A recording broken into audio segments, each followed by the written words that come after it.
Every night in the United States, 747,000 people end their days homeless.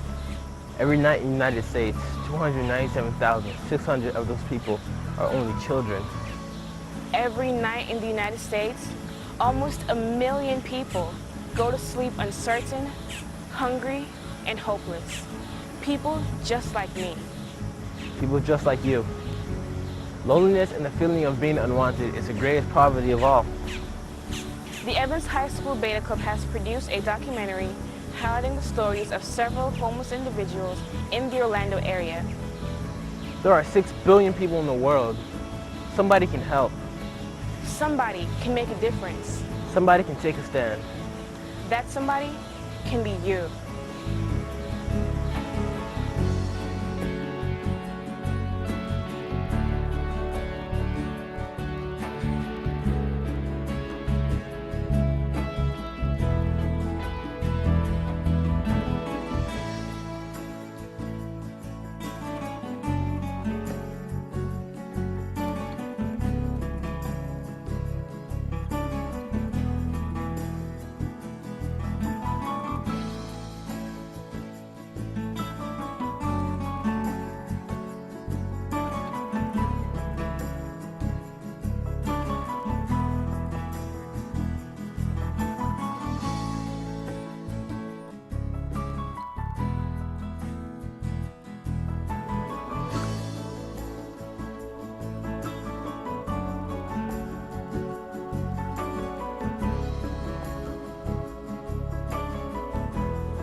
Well, once Mom passed away, it took 3 years to settle the inheritance frenzy.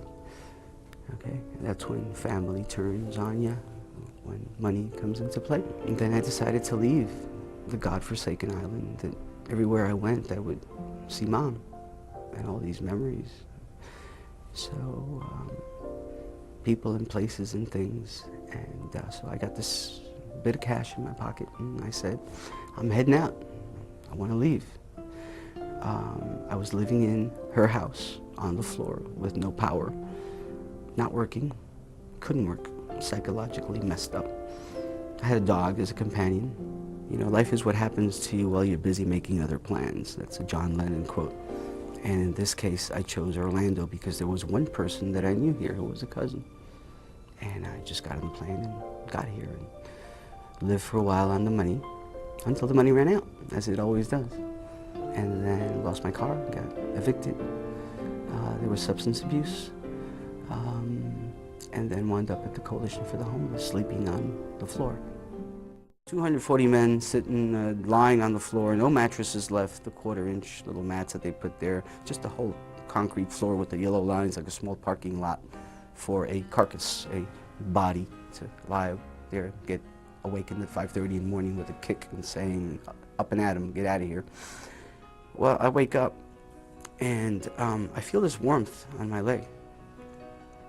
I look over and the gentleman next to me had urinated, and I guess he was just too old or too tired or too beat up and just didn't care to get up and go to the bathroom, so he decided to relieve himself right there and then. So this river, this yellow river, comes over and just saturates my jeans. When I wake up and I see that and I feel that and I realize what it is, I wake up and face reality, and I said, that's it. My mom and my dad did not bring me, and God did not put me on this earth to be in these circumstances. I'm able-bodied. Yeah, I gotta do something. First thing is, don't lose hope. Don't become hopeless, okay? Number 2, seek out the services. Here at Second Harvest Food Bank of Central Florida, we managed to distribute 18.2 million pounds of food. The community knows best what's good for the community. They come here, they acquire product, take it back to their churches or community centers, and distribute to their community. And I personally am in charge of the 3 major childhood hunger programs.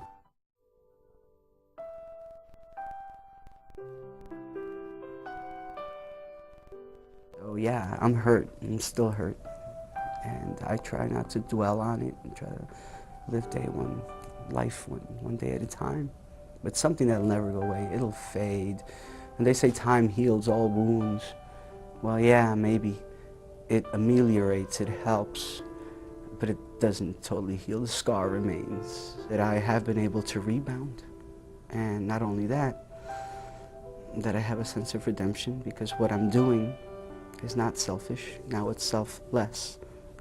When I see the kids that I serve, and we as a food bank serve, it helps heal that scar, because I'm doing something for the community. I'm giving back. It's a sense of redemption. Makes me feel part of the solution, not part of the problem anymore. So this guy over here that usually brings blankets and stuff, I got plenty of blankets.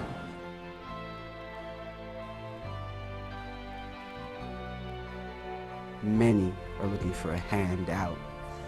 What a lot of people who are homeless need is a hand up, because they do have potential, more than you might ever think. There's so much talent out there and potential.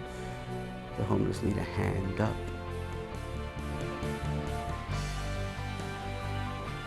What would it take to get you out of this? How do you think A someone good else job. can do a job? Yeah, something that pays me about $15 an hour. I went to the Dominican Republic, then I went back to Boston, and I didn't know if I was ever going to come back to school or what was going to happen with our whole family. So it was scary.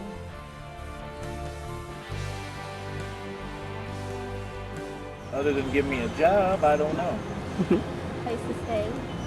Well, I'll take care of that once I take care of the other thing.